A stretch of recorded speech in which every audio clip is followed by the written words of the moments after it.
Ladies and gentlemen, thank you for standing by and welcome to the Electric Vehicle Trends and Current Projections conference call. At this time, all participants are in a listen-only mode. Please be advised that today's conference is being recorded. If you require any further assistance, please press *0.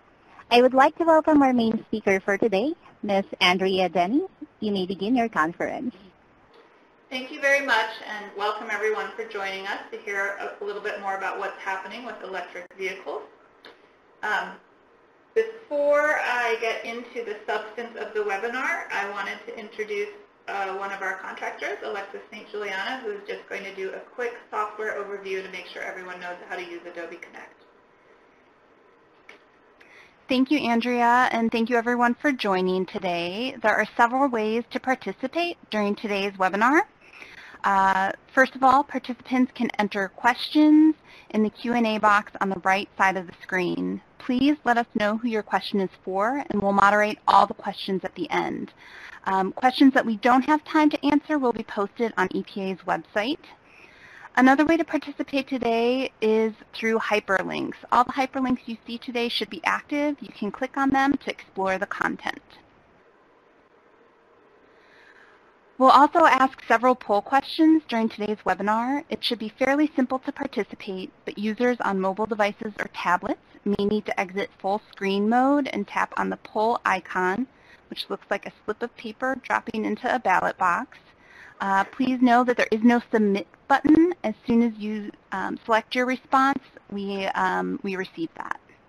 And the final way to participate is through the webinar feedback form. The link is posted in the Q&A box, and we'll share it again at the end of today's session. Great, thanks, Alexis. So today you're going to hear a quick introduction from myself and from Jessica Daniels with our Office of Transportation and Air Quality here at EPA. And then we're going to have 3 speakers talking about their work and some of their resources. It's Dr. Rachael Nealer from the Department of Energy, Michael Nicholas from the International Council on Clean Transportation, and Garrett Eucalitto and Matt Rogotzke from the National Governors Association. At the end of all of the speakers, we'll have a Q&A session. So this is just the names of the folks from EPA again, but I just wanted to quickly tell you a little bit about the program I'm with at EPA, the State and Local Energy and Environment Program. And what we do is try to support state, local, and tribal governments who are interested in addressing climate change and improving their air quality and public health. We do this by offering free tools, data, and technical expertise about energy strategies, including energy efficiency, renewables, and other emerging technologies. You can get to all of our resources through the link you see here on this slide. Specific to electrification and electric vehicles, I just wanted to mention a few things that we have or have coming up. This webinar today will hopefully be the first in a series. We are planning to do another one in late November or early December. We're still firming up the date, looking at utility perspectives around vehicle electrification, and then we'll have additional topics in 2020. The best way to get notified for that is to sign up for our newsletter, and you can access all of our webinar materials at our state, local, and tribal webinar page, which is linked here. We did a webinar earlier this year looking specifically at state and local experience with workplace charging, featuring EPA's Energy Star program and then the Colorado Energy Office in the city of Fort Collins, Colorado, talking about their experiences with workplace charging. And then finally, because not everyone is aware, I did want to mention that our Energy Star program now certifies level 1 and level 2 chargers. These use up to 40% less electricity in standby mode, and there are a lot of resources at the website linked here, including buying guides and sample procurement language. And with that, I'm going to turn it over to Jessica to talk about some additional resources at the Office of Transportation and Air Quality. Thank you, Andrea. My name is Jessica Daniels. OTAC aims to reduce emissions from the transportation sector. We develop and implement mobile source regulations and conduct emissions and fuel economy testing in our National Vehicle and Fuel Emissions Lab in Ann Arbor, Michigan. We also work closely with state and local governments by offering expertise on state implementation plans, transportation conformity, the MOVES model, and related programs. OTAC coordinates several voluntary partnerships to help reduce emissions through the Clean Diesel Program, the Ports Initiative, and the Smart Way Program for freight transportation, and you can find information at all of these links. Annually, we evaluate and publish information about new light-duty vehicle greenhouse gas emissions, fuel economy data, technology data, and auto manufacturers' performance in meeting the agency's greenhouse gas emission standards. And we provide resources to make it easier for the general public to understand vehicle emissions and their impact on the environment, both on our fueleconomy.gov website, which is operated with the Department of Energy, and on EPA's website. Great, thanks. Our contact information is here. Please feel free to follow up with us, and links for the State and Local Energy and Environment Program's website, newsletter, and LinkedIn group can be found on the slide as well. With that, we're going to open up our first poll. So for this poll, we're interested in learning which of the following is your primary interest in learning more about transportation electrification. So please pick the most applicable answer. We'll leave that open for a moment to give people a chance to respond. The options we have include air quality, climate, transportation, energy and utilities, land use, economic development, and other. And if you do enter other, please type what that option is in the Q&A box.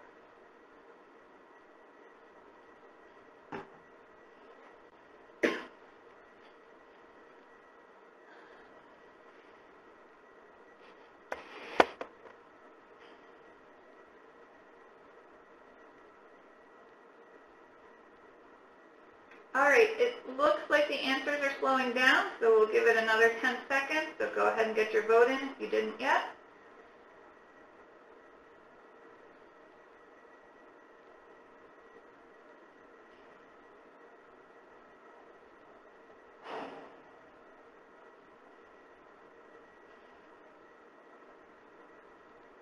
Okay, and we're going to go ahead and close the poll.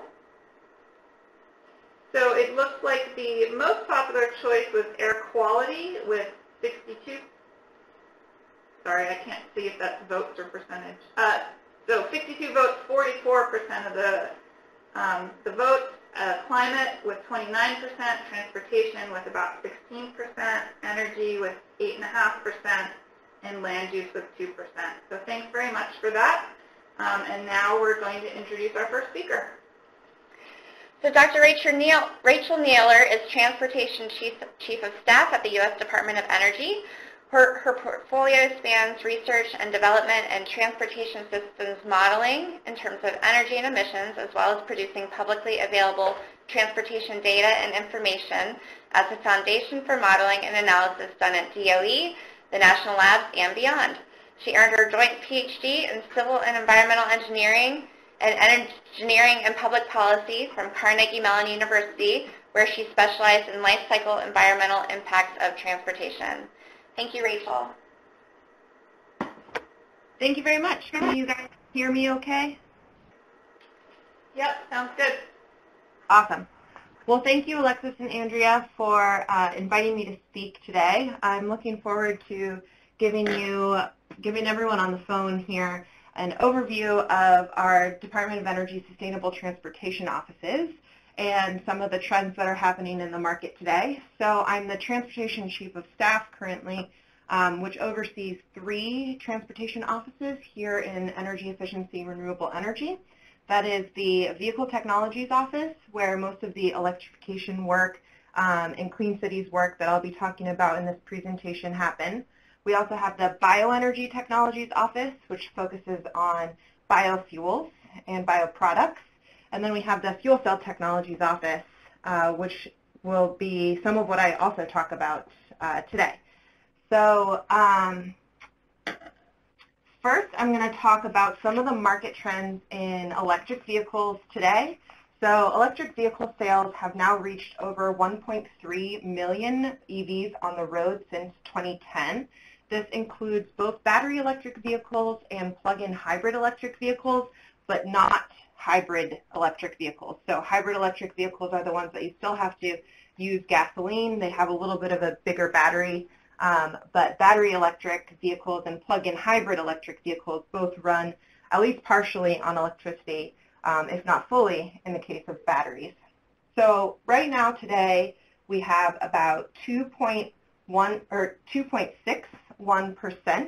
of total new light-duty vehicle sales in September are plug-in hybrid or plug-in electric vehicles, which is both the battery electric and the plug-in hybrid electric.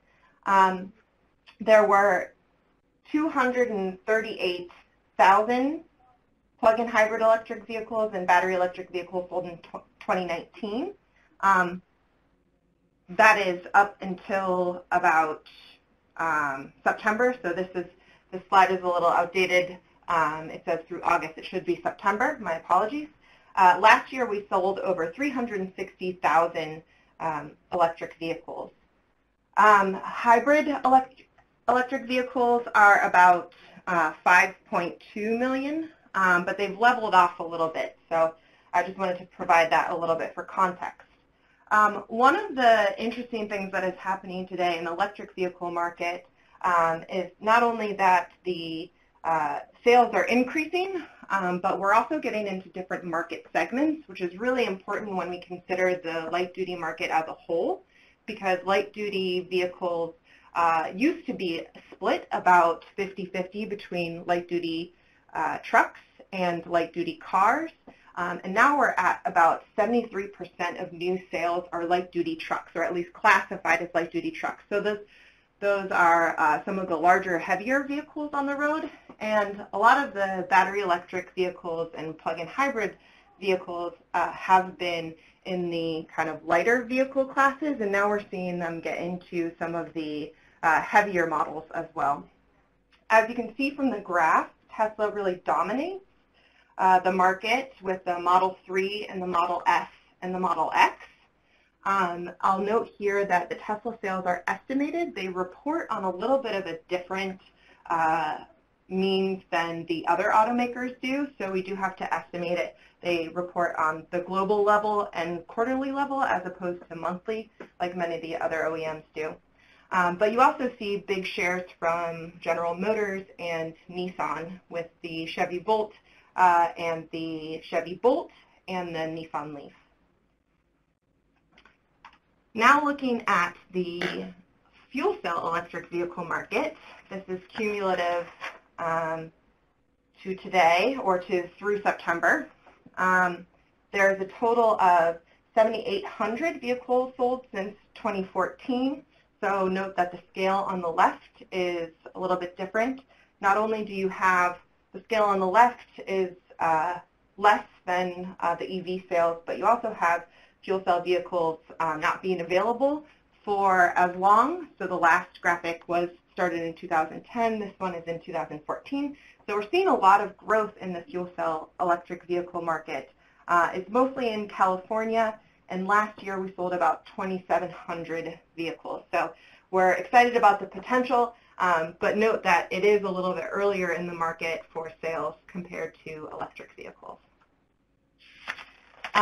So now we're going to talk a little bit about some of the cost trends that are going to improve both the costs for fuel cell vehicles and battery electric vehicles. But a large majority of the funding, research, and development that is in the Vehicle Technologies Office is actually dedicated to reducing the costs of batteries. So we have a goal of $80 per kilowatt hour. You'll see it in a moment at the pack level. But just a couple years ago, we started at $1,000 per kilowatt hour.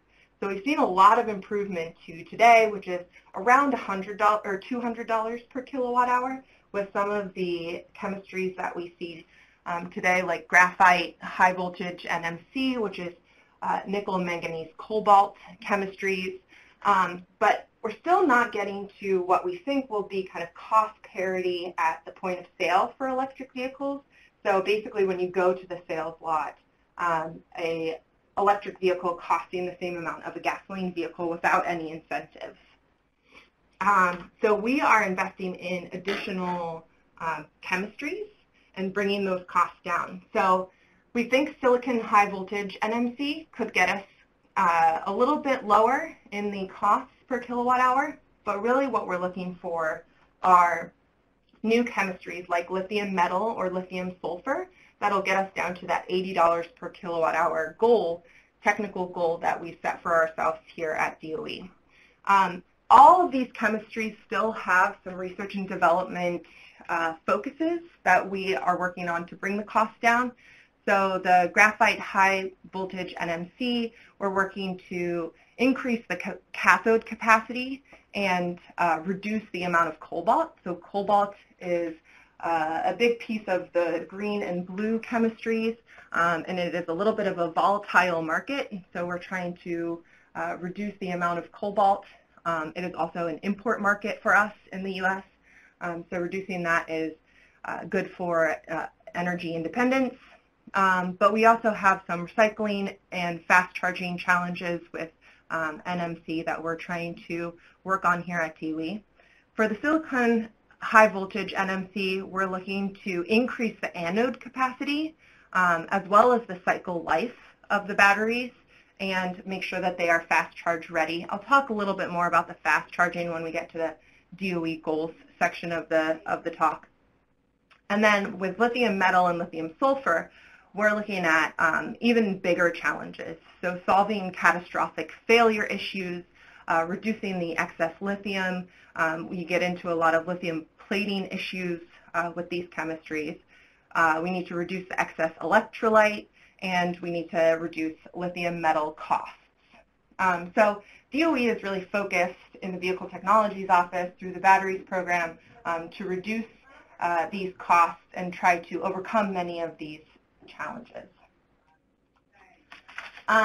Just giving a little bit of a shout out to one of the publications that my former team, the analysis team in the Vehicle Technologies Office, did in 2018, where we looked at kind of a retroactive look of the impacts of EVs on the road today. So you can get to the publication from the link down at the bottom, but this just gives a sample of the gasoline displacement due to the plug-in hybrid electric vehicles and battery electric vehicles by year. But it's based on a lot of behavior assumptions. Some of them are pretty coarse assumptions. But it does give us a kind of order of magnitude estimate of how much gasoline was reduced. So for example, 600 million gallons have been saved through 2017. So this is a little bit of a dated study a couple years ago. But the 600 million gallons through 2017 cumulatively have been saved because of EVs on the road. They've used approximately 5 terawatt hours of electricity. There are about over 23 gigawatt hours of battery capacity on the road today. And electricity has powered about 16 billion miles cumulatively, which has saved us 2.6 million metric tons of CO2. So focusing a little bit more on the DOE technical goals, we've got kind of an umbrella of goals that we are interested in pursuing. So one is, like I've harped on already, lowering the cost of EVs and fuel cell components. So that's through the battery pack, where we're trying to reduce the cost per kilowatt hour. We're trying to improve the efficiency of the electric drive, and we're trying to reduce the fuel cell storage system, which is a big component of the cost of fuel cell electric vehicles. We also want to focus on decreasing refueling time for EVs and fuel cell vehicles. So I like to think of that first set of goals as kind of the cost parity for electric vehicles and fuel cell vehicles to get down to gasoline vehicles. The second one is kind of time parity, right? We're all very used to going to the gas station and filling up in just a couple minutes to get hundreds of miles of range. So we're trying to do that for electric vehicles and fuel cell vehicles as well. So fuel cell vehicles, we're shooting for a 3 to 5 minute fill time. And for electric vehicles, although a lot of people may be able to charge at home, in which they can charge overnight, some folks might not have the access to do that, and so may have to rely on faster charging away from home. And so we're shooting for 10 to 15 minutes refueling for 200 to 300 miles of range for EVs, which we are calling extreme fast charging. This also has a lot of impacts to the grid, as you can imagine, and so we have a lot of work trying to identify challenges and opportunities to improve the efficiency between the interaction of the grid and charging system as well. And then finally, lower the cost to produce and deliver hydrogen. Hydrogen is still a pretty expensive fuel right now. It's a little bit masked by the fact that many of the automakers are selling their vehicles with incentives for the refueling. But we're shooting to get down to $4 per gallon of gasoline equivalent for production and delivery of hydrogen. And one of the ways that we're hoping to reduce the cost there is by also utilizing hydrogen for other non-transport uses. So, and we have a sort of initiative called Hydrogen at Scale, which I would encourage folks to take a look at. And lastly, just to provide more information to the public, earlier EPA was talking about fueleconomy.gov, which we do run with EPA. But we also have a lot of resources through our Clean Cities initiative in the vehicle technologies. So we have Clean City coalitions that are nearly 100 coalitions covering about 80% of the U.S. population. The coalitions cover businesses, utilities, fuel providers, vehicle fleets, state and local agencies, and community leaders.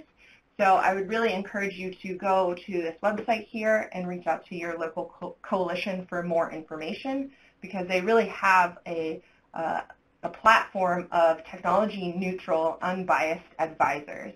So additional information can be found on the website, but you can also get just a better sense of how we're trying to communicate not only some of the uses of electric vehicles and fuel cell vehicles, but all types of alternative fuels.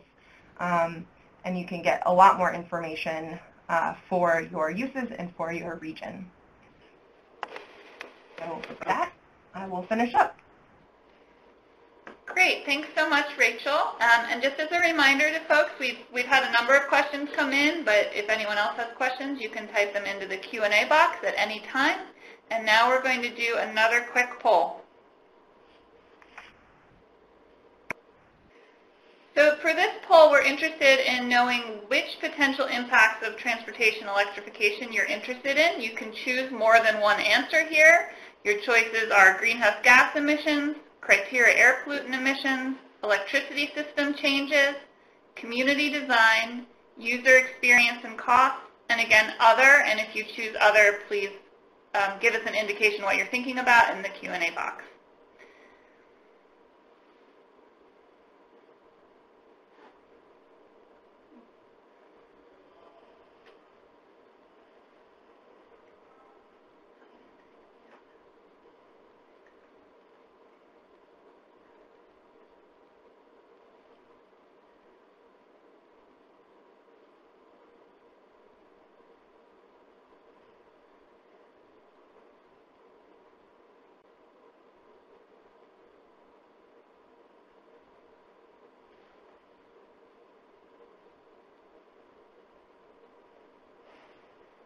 All right, we'll give you about another 10 or 15 seconds to add any additional choices, and then we'll go ahead and close the poll.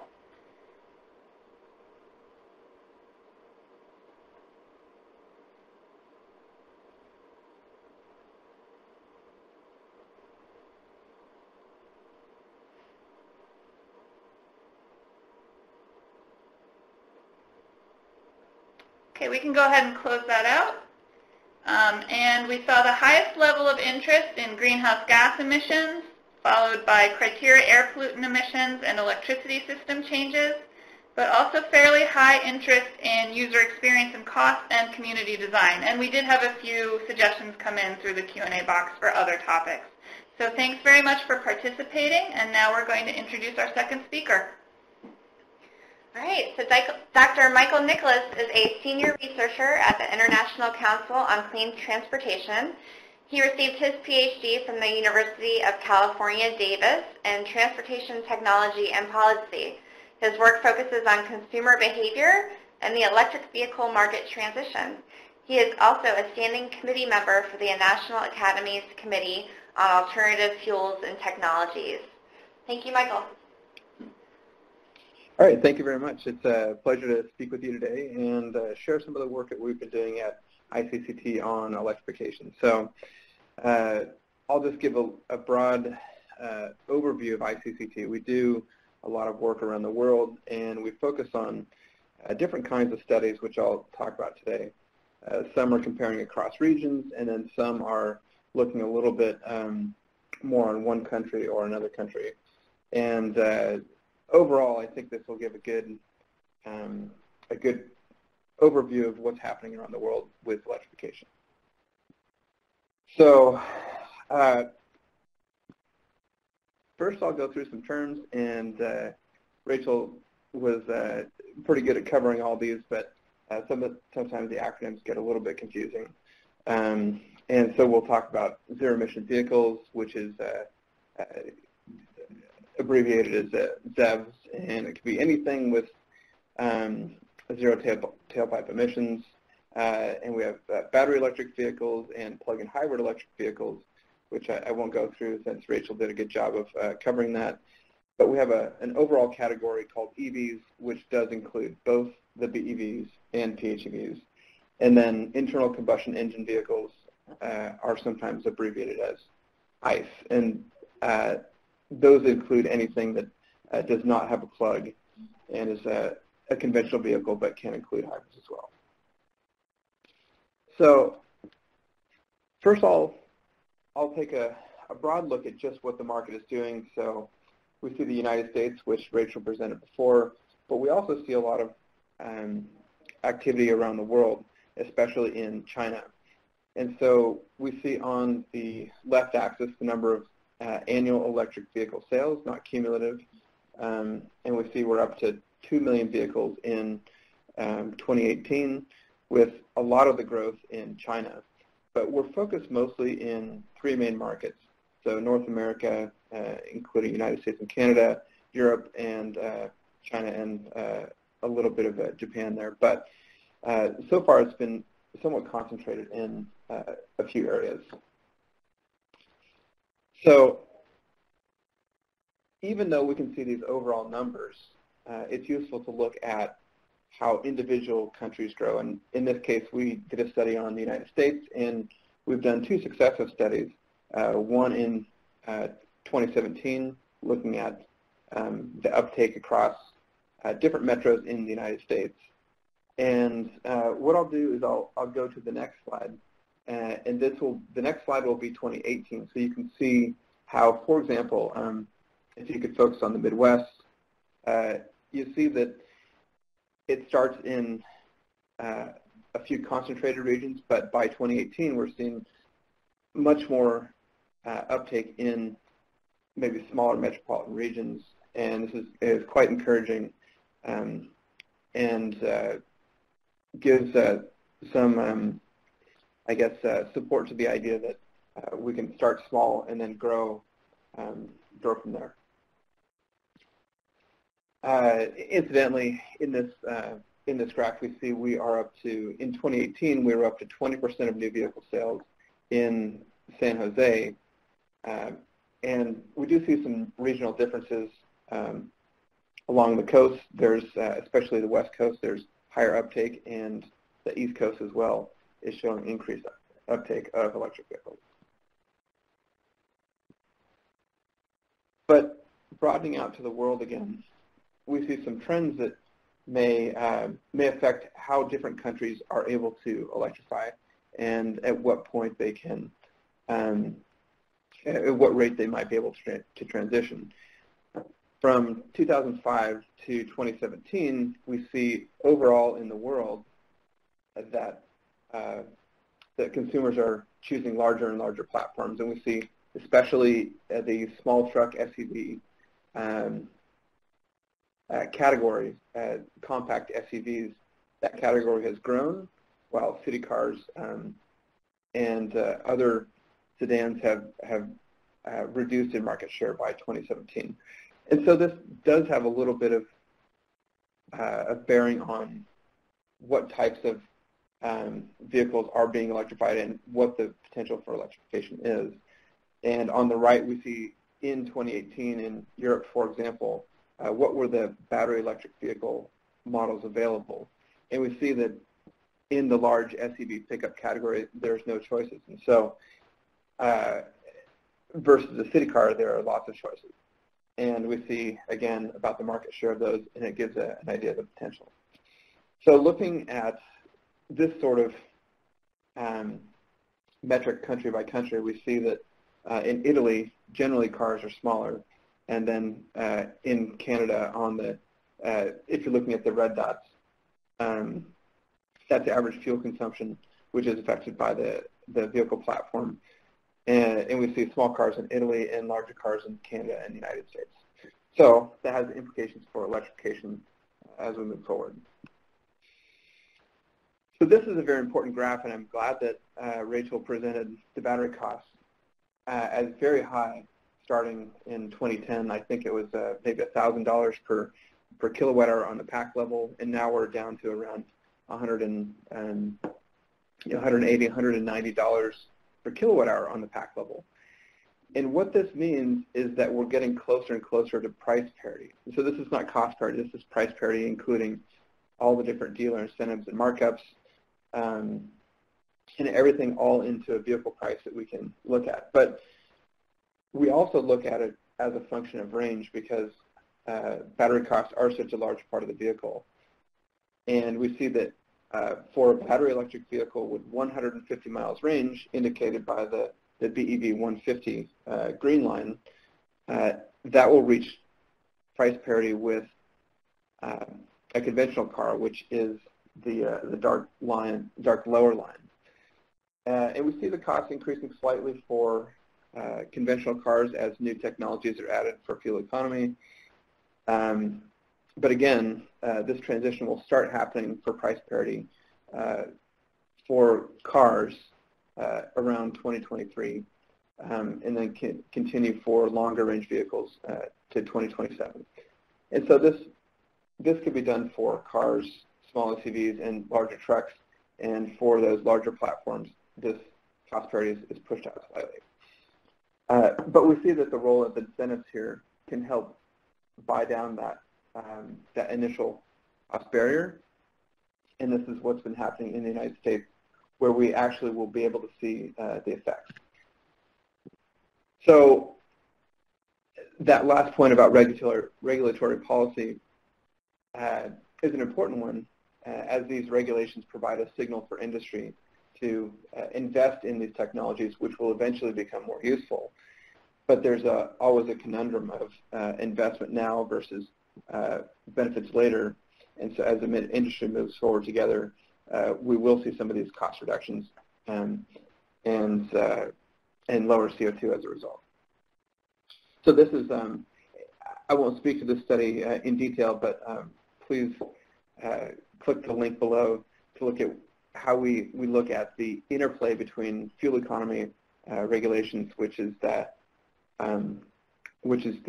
turquoise line, and the effect it possibly could have on the share of electric vehicles in the market, indicated by the dashed line at the bottom. So by 2025, we expect to see at least 5% vehicle share, EV vehicle share, as we move forward.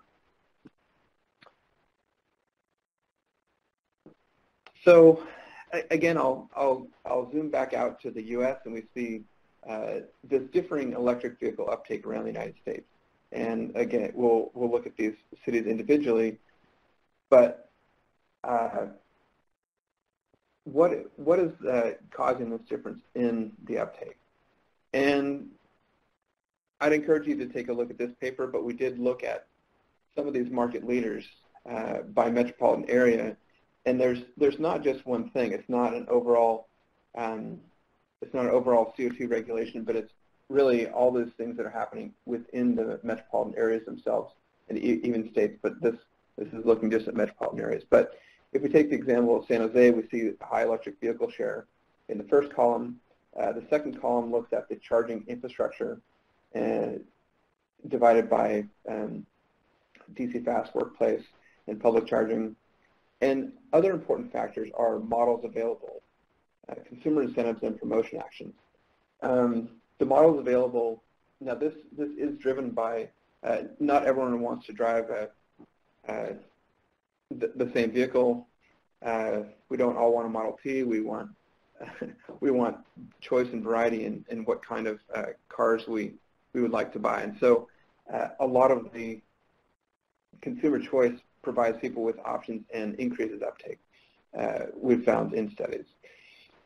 Consumer incentives are important, and generally the higher the consumer incentives, the more we see electric vehicle uptake. But there's also things that cities and states and utilities can do as far as promotion actions to encourage or reduce the barriers for adoption for electric vehicles. And so because of all these things together, we can see differing uptake around the United States. So in general, we see that electric vehicles, they grow with infrastructure. And there is a linkage of infrastructure, but there is an important point about this graph, and you'll notice that there's much more infrastructure per car, public infrastructure per car in China than the United States. And you look at the proportions of the bars, and the pink bar for the cars in China on the left is smaller than the infrastructure bar on the right for China. And what this says is that in the United States, home charging is much more available, and so you don't need as much public charging. And for a little bit closer look at, that'll be the next slide. This is, I didn't put the link in there, but this is a study we did on the charging gap. And so we can actually calculate based on uptake how much infrastructure is needed by a metropolitan area. And back to the point about charger ratios, these are charger ratios around the world, and we see the countries and cities listed along the bottom, and the height of the blue bars is the electric vehicles per public charge point. And if we take the example of Bergen, there's about 15 electric vehicles for every charge point. And is that the right ratio? Well, we see in Shenzhen that there are, for every vehicle, there are 3 public chargers. And then we move over to the United States. For every about 30 vehicles, there's 1 public charge point.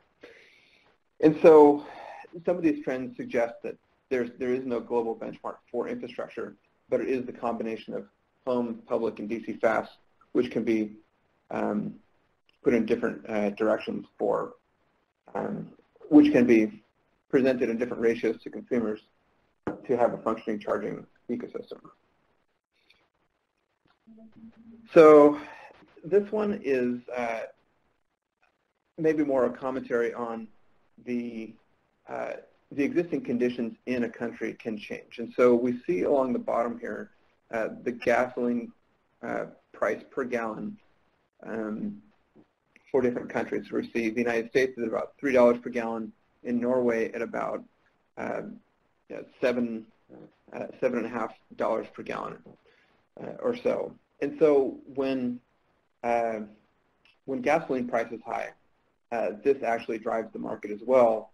And some of these basic conditions can make it a little bit easier in one country than the other country. So different strategies, different business models will flourish in one place versus the next. And just as an example, we see that the same, and I guess I should say the electricity prices along the right and these lines along the side are the equivalent prices. So points above the line it means it's cheaper to drive on gasoline. If you charge too much for electricity, gas is cheaper. If you charge too much for gas, electricity becomes cheaper, or vice versa. So these lines, they divide for two different efficiencies of vehicles where we see this break point. So, but the point is that given the same electricity price, but different gas prices, we see the effect can be different. And I guess I'll just stop there because that one is a little bit of a maybe a mind bender. And then we see that the transition to electric drive, there's a lot of country goals. When would we like to transition to fully electric vehicle sales share? So the sales in any one year, when do we want it to be 100%? So we see different country goals and we see different progress. So we see Norway, we look at some of these goals of 40% electric drive share in 2030 in California. Well, Norway is already there, so it's certainly possible to get to these very, very high sales percentages. And we can look to some markets to show us the way. Again, global markets are leading the way, and we see that the top 20 markets account for 40% of electric vehicle sales, but they only account for 8% of global vehicle sales. So 8% of gasoline sales, but 40% of global electric vehicle sales.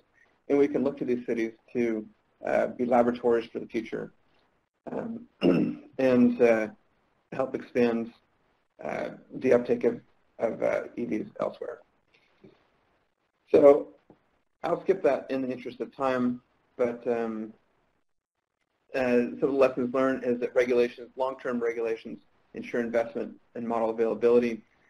Incentives are important in the short term. Charging infrastructure is very important, but will differ by country. Utilities, they can provide charging infrastructure, home, workplace, and public at low cost. And again, these cities, they have a big role to play in promoting electric vehicles locally, really boots on the ground, and local action makes a big difference in vehicle uptake. And some final lessons. Just one of the actions above is insufficient, and really it takes more than just price. It takes infrastructure investment. It takes a lot of different things to grow the market. Stable regulatory policy is key, and infrastructure is key. So I'll stop there, and thanks everyone for listening to all the research we have to offer. Thanks so much, Mike. That was great. And we're going to pull up our last poll.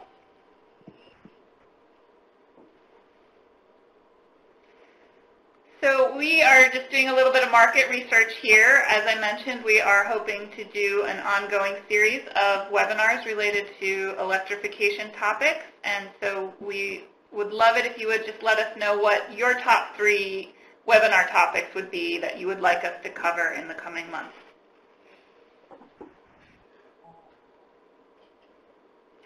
So some of the choices we have include EV infrastructure and electric vehicle supply equipment, policies and planning to support vehicle electrification, public education and outreach, public or private fleet electrification, bus electrification, non-passenger vehicles, automated vehicles, shared mobility, or any other topics. And again, if you could enter those into the Q&A box, that would be helpful.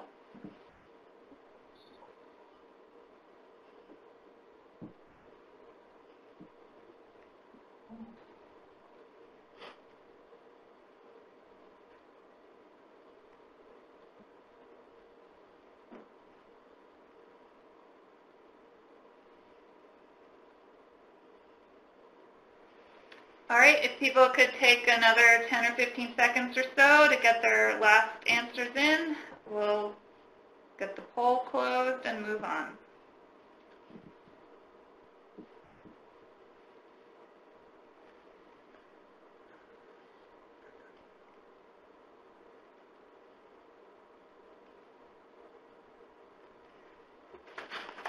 Okay, we can go ahead and close that poll. Thanks very much. That's extremely helpful information to us. It looks like there was a very high level of interest in policies and planning to support vehicle electrification, followed by EV infrastructure and EVSE, and I think next on the list was non-passenger vehicles, but we also saw high levels of interest in many of the other topics. So we will definitely keep these in mind, and thanks for the other topic suggestions that you typed in through the Q&A box. All right, we're going to introduce our last two speakers. All right. Garrett Eucalitto serves as a program director for the National Governors Association's Center for Best Practices, Energy, Infrastructure, and Environment Division, where he supports governors, staff, and state policymakers on issues related to transportation and infrastructure. His areas of focus include transportation funding and innovative infrastructure financing and delivery methods, the impact of new technologies such as autonomous vehicles, drones, ride-hailing, and electrification, as well as infrastructure and housing resilience. And Matt Rogotzke also works in the Energy, Infrastructure, and Environment Division as a policy analyst. At NGA, Matt supports state decision makers in developing sustainable strategies towards their long-term energy goals. To accomplish this, he's focusing on the benefits of energy efficiency, grid modernization, and transportation electrification. So welcome. Thank you, Garrett and Matt. Thank you very much. First, this is Garrett Eucalitto with NGA. I want to first thank EPA for allowing us to present on this webinar. It's great to hear from the other panelists and see what the attendees are interested in through the polling. Our presentation is definitely going to cover some of those issues that came up and talk about how states are addressing some of these concerns and ways to move forward in electrification. So, like I said, my name is Garrett Eucalitto, and I'm here with my colleague Matt Rogotzke. We're with the National Governors Association.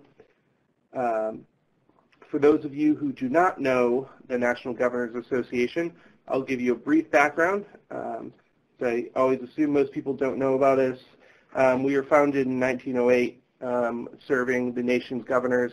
We represent all 55 governors. That is the 50 states and the 5 territories and commonwealths here in Washington, D.C. We work with their federal affairs folks, many of whom are based here in the Hall of States with us.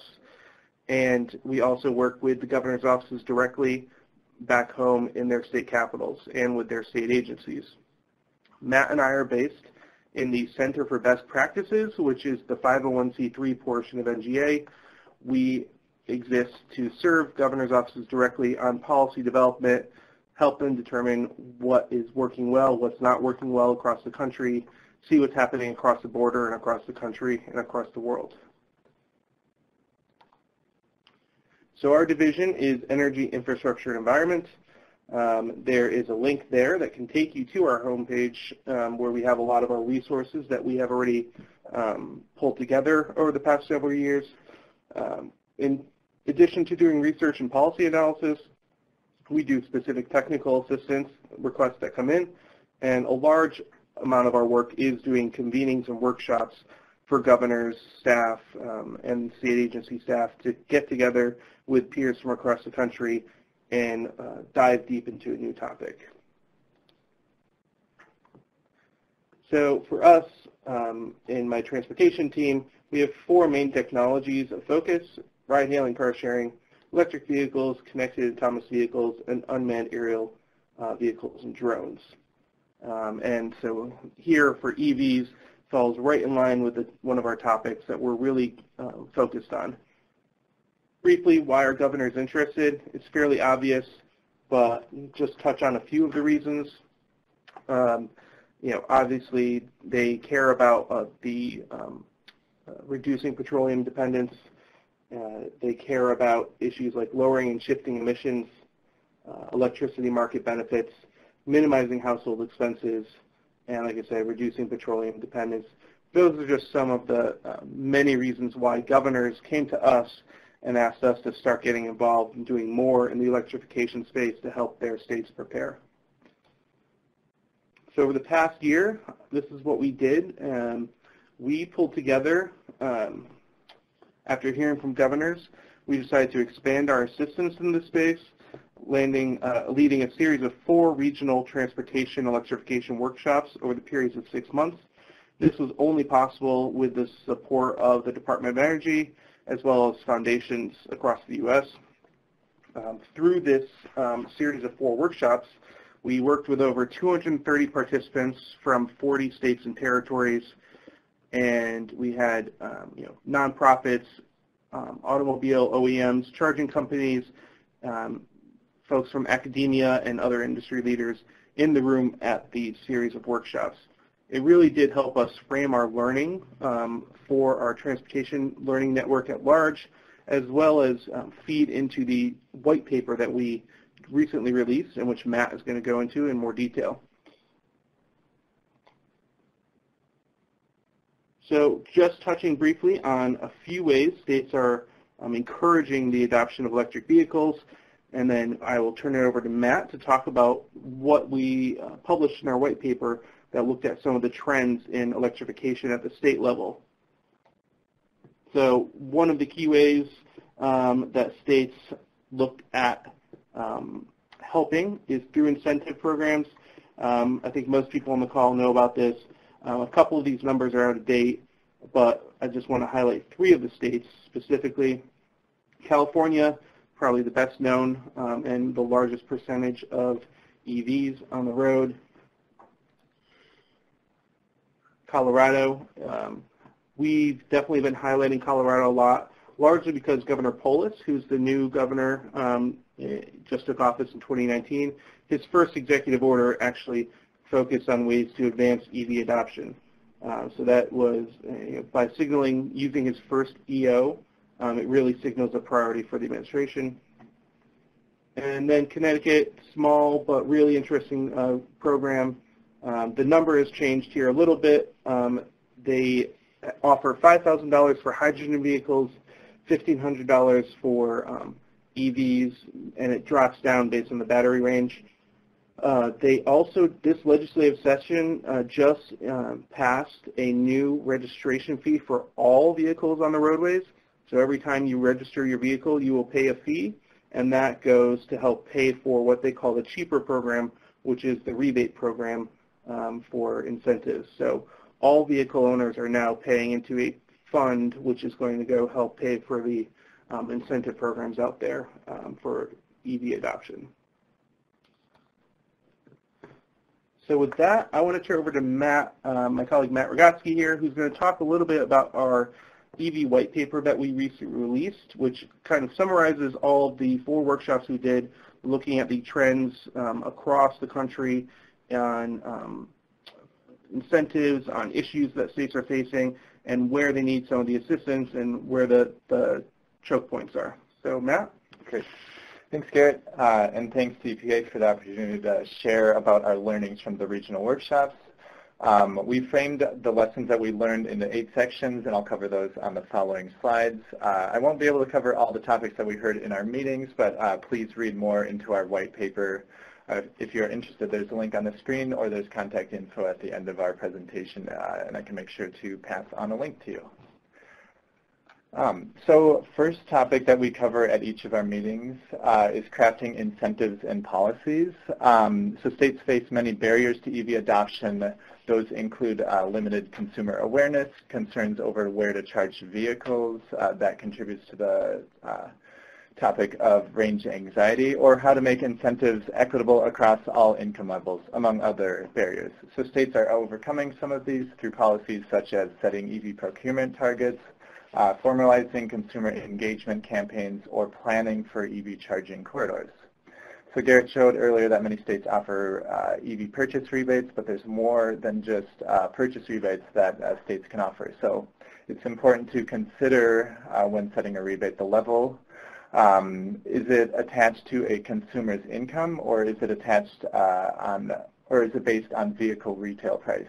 So a few states like Connecticut, Delaware, and Pennsylvania all tier their rebates based on vehicle price, capping the amount, capping the rebate that you can receive if your car is retails at a certain price level. In some cases, their rebates tiered on the type of vehicle or battery range. In California and Oregon, they incentivize based on income, so the rebate will rise for lower income individuals. In Connecticut, they offer dealers a $300 incentive for any EV sold or leased. States mentioned that automakers and dealers could do more in terms of consumer awareness, and this incentive is meant to overcome this barrier. Next, we talked about state fleet electrification. So many of our states are intent on making their fleets more efficient, as it's an opportunity to lead by example. Every state owns large numbers of light-duty vehicles, but states typically do not own transit fleets. Those are more often controlled by local transit authorities. So while there's a lack of ownership among states, they have a role to play in assisting local transit agencies to convert to things such as electric buses. Each state received a portion of VW funding that's commensurate with affected vehicles in their state. Many states acknowledge that they would be much worse off in terms of EV progress without this settlement. So some states are using that settlement money, like Hawaii and Rhode Island, to overcome high upfront costs. They purchased electric buses as part of their fleet. In Washington, they are using funding to purchase electric ferries. Vermont's taking a bit of a different approach. They set an action plan that requires 25% of its state-owned fleet to be zero emissions by 2025, and this may work better because this could align with battery cost decreases. Next topic that we cover, citing charging infrastructure. So a common reason consumers cite for not purchasing an EV is range anxiety. This includes fears that batteries don't have long ranges, chargers are not available or convenient to long routes, or charging times just are too long. One company that is working on this is Electrify America. They are a subsidiary of Volkswagen and tasked with a build-out of chargers across the country. They have $2 billion to spend through various cycles, and their end goal is to have chargers 70 miles apart on all roadways. We had them at our workshops, and they engaged with many states, and we heard frequently that states were interested in engaging more with them and finding ways to increase build-out of chargers in their corridors. And then some other states are using the VW settlement to address their major charging needs. The settlement allows states to use up to 15% of their allocation on charging equipment, and 34 states are taking advantage of this carve-out. Next, we talked a lot about improving regional coordination. One speaker we have frequently is the Federal Highway Administration and how they're designating alternative fuel corridors. There's now 79 corridors that cover 135,000 miles and are tackling signage installation in states like Louisiana, Minnesota, Rhode Island, and South Carolina. And if you drive through those states, you might find just a little easier to identify where to charge your car. States themselves are taking on the task of forming regional collaboratives like West Coast Electric Highway, Rev West, or the Transportation and Climate Initiative. And then finally, one topic that we covered is commercial activity in interstate highway rest areas. So there's a federal prohibition on this activity because originally in 1960 it was set that cars should stop at local businesses in towns instead of at commercial road stops. Although this could be a convenient opportunity for drivers if they're passing through interstate road stops having a charge there. Next, we looked at who owns, operates, and pays for the charging equipment. There are various ownership models when it comes to charging infrastructure. It's an important component to states, mainly their regulators as well as utilities. So it's important to have both energy and transportation folks in the room when we're talking, as sometimes they don't always meet up. But in this case, so state regulators have the opportunity to approve make-ready EV infrastructure, which means utilities can install the electrical equipment that enables charging, but just not the charger itself. Some other possibilities that states can look at is including utilities to become the owner and operator of the charger, although some states were wary of this, or they can provide financial incentives for the chargers. Panelists discussed how they see charging stations potentially being unsustainable funding structures because electric vehicle adoption is still in a limited stage. This could be an opportunity for utilities to become more involved. Next, we talk about managing the grid and how electric vehicles impact electricity. More EVs can strain the electric grid in various ways, such as increased peak demand, more load growth.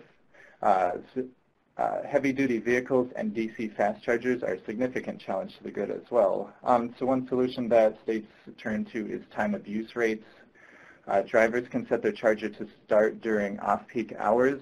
This limits demand charges that they accrue and smooths demand fluctuations across the grid. So this is good for both the consumer and the grid, although some utilities are experiencing a demand spike as soon as off-peak hours kick in. So policymakers need to ensure that they're smoothing the transition from the period that off-peak hours begin. And one topic we covered a little bit was vehicle-to-grid benefits. They're seen as very beneficial to possibly have applications for resilience. They charge during low demand periods, and they can operate as energy storage applications, but they're not fully explored because there's issues with warranty and battery challenges themselves. Last two topics we covered was electrification for all. We had many substantive discussions in each workshop on this issue. It's clear states are eager to make sure that there's more equitable design and policies for electric vehicle incentives.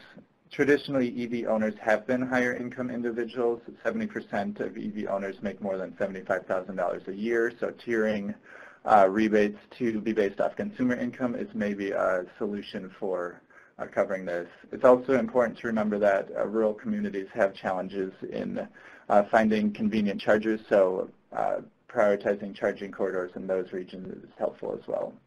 And then finally, we looked at addressing impacts to state revenue. EVs are changing transportation funding streams because they don't pay a gas tax. 28 states are implementing additional registration fees to account for some of the lost revenue, but they're doing it in different ways and in different amounts themselves. So some states charge up to $200 for registration fees, and Consumer Reports put out an article talking about how this can be in excess of what drivers would pay in gas taxes, sometimes double or triple the amount. States such as Maryland and Vermont are waiting to assess fees until EVs reach a more significant adoption rate. And this is a topic that NGA is covering a little bit more upcoming, so Garrett will talk about what we're working on in the future on electric vehicle fees. Thanks, Matt. So just really briefly to wrap up, so where NGA is going from here is after all the workshops, there's a lot of things going on the energy side that states have told us they need more assistance with when it comes to EVs, including vehicle-to-grid and grid modernization efforts and integration. And on the policy side, there's a lot of questions at the state level on fees that are being imposed. So this map here shows you what fees are currently in place or taking effect. And so going forward at NGA, we are going to be convening some folks from the state level and some academia to have a discussion about the future of transportation funding in light of growth in electrification, look at what some alternatives are out there, and try and do a deep dive on what the impacts of these fees really are on the revenue as well as on adoption levels. And then going into 2020, we're going to hope to continue to grow this program because we've heard loud and clear from governors and their staff that no matter what part of the country they're in, they want to talk about EVs. So I will, with that, we will wrap up and we'll turn it back to EPA. Great. Thank you so much, Matt and Garrett. That was really helpful. So we've had a number of questions and comments come in. I'm not sure we're going to have a chance to get to all of them. If there are things that we don't have a chance to answer on the phone today, we will reach out to the speakers and see if we're able to get those answered offline and posted along with the webcast materials on our website in the next few weeks. A number of people have also suggested resources, web links, or other comments for the speakers, and I just want to let everyone know we will share those comments with the speakers. And you can continue to answer or to ask questions as we start our Q&A session. But I'm going to go before we get into specific questions on the presentations, I just wanted to throw out a question for all the speakers. So maybe we'll go back and give Rachael a chance to answer first and then just go in the order of the presentations. But all of the presentations seem to see a very bright future for electric vehicles. And I wondered if you could just quickly mention what you think are the top challenges to getting more electric vehicles on the road. Great, thank you. That's a great question. I think, we spend a lot of time and effort trying to bring the battery costs down and electric vehicle and fuel cell vehicle costs down. I think that's a big piece of it because there are a lot of folks that go to the sales lot and, just can't upfront that couple $1,000s at the moment. The fuel savings are already there, but we're not seeing huge efforts by people to buy EVs in the big scale. So hopefully, bringing the cost down at that point of purchase would be something that could enable higher market penetrations of EVs and fuel cell electric vehicles. I think infrastructure is also a big one. We still run into the issues of people not feeling supported by the network in order to drive their vehicles around. Experts a lot talk about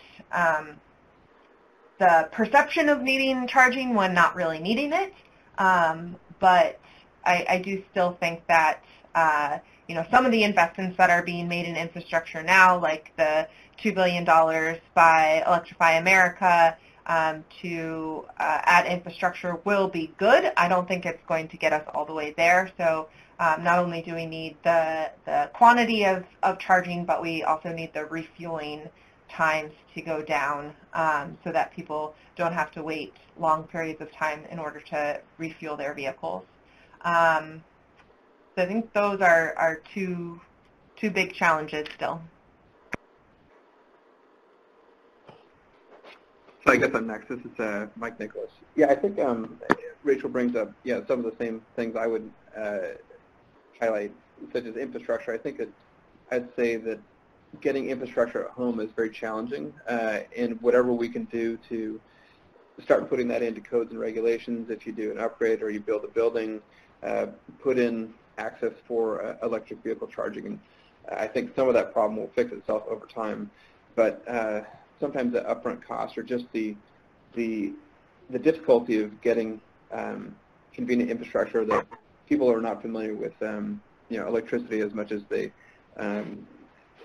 might be. So just assisting in any way of getting infrastructure and availability would be a key policy. So, or I mean a key area or a key barrier. I would say also awareness is very big. Right now we see that maybe only about a quarter of the market even is aware of any model of electric vehicle out there. So if they don't know of any models, they wouldn't consider them when they're buying a car. So just awareness of the options, I think, is a big issue. And then I would actually also highlight utility policy. It's pretty confusing the way, as we switch from gasoline to electricity, the way electricity is sold and the way gasoline is sold is very different. And I see a lot of confusion, and I even see utilities charging more than it costs for an equivalent gasoline vehicle in a hybrid or even a regular car. And so high electricity prices for electric vehicles is an issue in some utilities, and it doesn't need to be. So I would say consistent utility policy and getting the costs right from the utility side is a big area that could be worked on. Great, thanks everyone. We're going to follow that up with sorry. I'm getting ahead of myself. Matt and Garrett, do you want to take a stab? These answers have been so complete. I'm not sure what else you're going to add, but I'm interested to hear it. I'll keep it brief. I would just reiterate, I think consumer awareness is a key thing. We heard that from all 40 states and territories we talked to. And, you know, they do work with the OEMs to try and raise awareness. But what we heard time and time again is that it really is the dealer that is the main point of contact with the consumer. And, you know, one program that was continuously elevated was the Connecticut program, which provides a financial incentive to the dealership for each sale that is made. So it's a $300 incentive for each sale, which goes to the dealership, which is a huge incentive. And they have an annual award ceremony with the governor giving an award to the dealership who had the most EV sales. Making that connection between the dealer and the consumer is key. And the charging infrastructure, you know, making people realize that they probably are okay because they generally are going to charge at home if they have a garage or someplace to charge at home. If they have a multi-unit residence or on-street parking, it makes it a little more complicated. So the location of charging and education about charging is key, I think, what we heard from states. Great, thanks so much. So I want to jump back to Rachael. Rachael, we had a number of questions come in from a couple of different people, and I'm going to condense and paraphrase a little bit, but all related to alternative battery technologies. And I wonder if you could talk a little bit about other types of battery technologies DOE might be looking at, whether there are other technologies that you think are promising, et cetera. Could you clarify the question a little bit? I'm not sure exactly what you mean by other technologies. Do you mean like the battery chemistries? So a couple of people, mentioned aluminum air batteries, galvanic salt batteries, Non-lithium ion. Basically non-lithium ion batteries. There are a couple different technologies mentioned. Yeah, sure. So, you know, a lot of the work that we've been doing has been focused on lithium ion. In fact, some of our researchers just won the Nobel Prize in Chemistry for lithium ion technology. So it's very real that lithium ion has kind of revolutionized the world that we know today. And so we want to build on those solid building blocks in order to capitalize on that investment. We, of course, continue to look for new chemistries, new technologies, because we have, each one of them has their pros and cons. You know, when I talked about the various technologies and their sort of challenges and opportunities, you know, you might be able to increase the specific energy of one of the chemistries to another level, but you run into like lithium plating issues. So lithium ion has its challenges as well, but it has been proven out today, and so we want to build on that. But we also are, especially at the lab level, so we haven't gotten to quite scale up, but we are investigating new technologies, as is the role of DOE to be kind of on the cutting edge. Great, thank you. And one more question for you. You had a slide where you talked about the displacement of gasoline and some of the associated greenhouse gas savings. And there were just some questions about what assumptions you made about PHEVs and about typical gasoline consumption in coming up with those numbers, and also whether the greenhouse gas estimates include offsets from increased electricity use. Absolutely. So I would point folks to the link at the bottom of that slide. So we did publish that report. It's cumulative impacts up to 2017. It was published in 2018 based off some of our work, which is also updated on a monthly basis. So maybe that's also a plug for folks that are interested in these impacts and the increase in sales that Argonne National Lab does monthly sales reporting, and so you can get some of those statistics updated monthly. But all the assumptions are kind of laid out in that paper.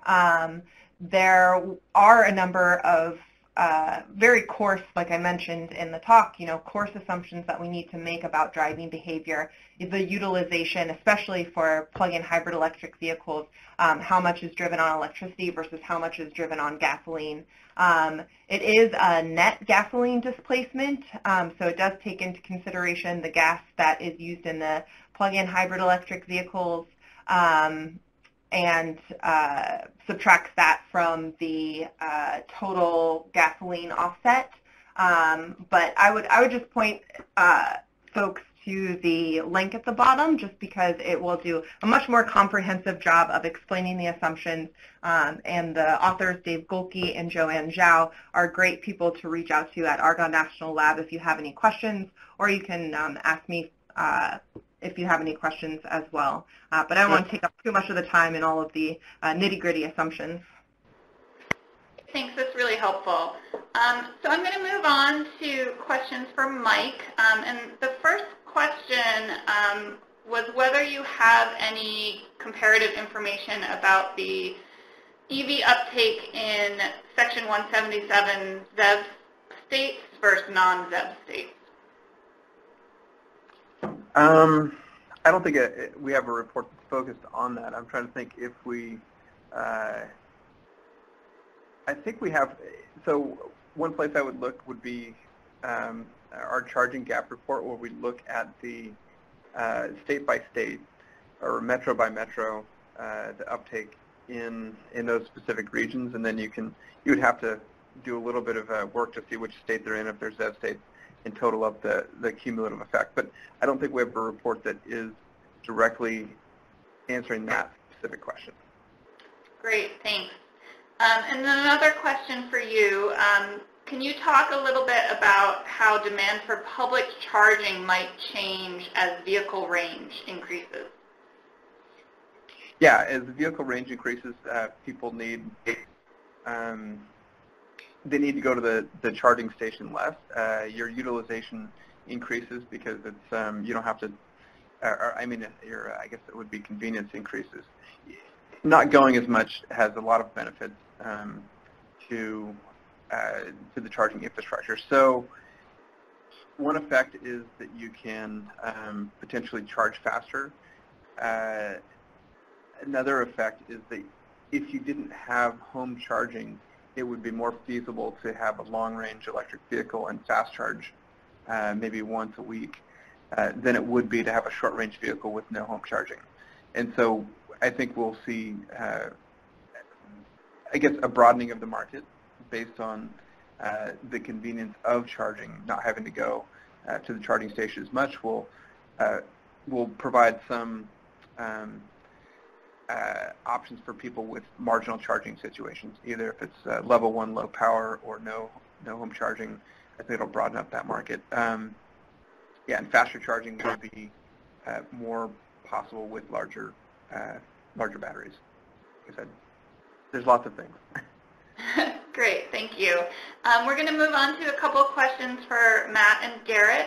The first question was, who were the states that you did not talk to? And if our state, the questioner's state was one of them, how can they get connected? Great question. I don't know the full list off the top of my head. Like we said, it was 40 states and territories attended one of the workshops, but that questioner can certainly reach out to me and let me know where they're from, and I can tell them for sure, and we'd love to have that conversation. Sometimes, since we are there for the governor's offices, a lot of the governor's offices are small, and oftentimes they may not pass it on to their agencies, but I'm always willing to talk with those state agencies and learn more about what's going on in those states. Great. And one more question for you all, for you all, I mean NGA. It's a question or a concern about demand charges for fast charging, and what could states or utilities do to help lower those costs and make fast charging more accessible? I've actually just been, this is Mike Nicholas, I was just looking into this, and then there's, as I alluded to earlier, there's thousands of utilities, each with their own policy on on high power charging, which can either include demand chargers or not. And so there's no uniform method, but what we see now, which has been a very effective step, is to provide energy-only rates for low utilization stations. And so in exchange for a higher cost per kilowatt hour on a low use station, you can get reasonable amounts of reasonable costs. But the problem is with a very low utilization station and high demand charge, the cost per kilowatt hour is prohibitive, and you would never be it ruins the business model for a nascent network. And so having two different rate structures, one is an energy-only rate in the beginning, and then you can switch to demand charges later, would be a good strategy, and it's being pursued in some California utilities. Matt or Garrett, anything to add what you heard from states?